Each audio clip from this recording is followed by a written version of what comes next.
Sa loob ng mahigit 5 taon, nakasama ko kayo sa paglalakbay bilang content creator ng Criminology Topics. Mula sa mga simpleng ideya at paliwanag, naging tahanan ito ng ilang mga aral, discussion, nagbigay ng kahit papaano ay masasabi nating inspirasyon para sa maraming estudyante, reviewees, at kapwa criminology enthusiasts. Pero gaya ng lahat ng kwento, may mga kabanata ring nagtatapos. At ngayon, opisyal ko nang isasara ang chapter ng criminology content sa RCJ4 TV.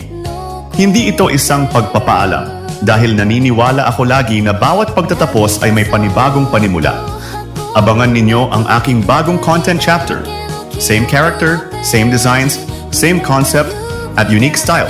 Pero hindi na criminology topic. Maraming salamat sa lahat ng sumuporta at mga nag-subscribe, nag-comment, at nag-share at naging parte ng RCJ4 TV journey.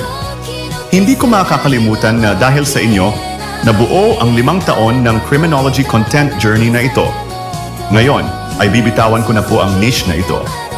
Hanggang sa muli, mga ma'am at sir, God bless, and see you on the next chapter. RCJ4 TV, criminology content, is now signing off.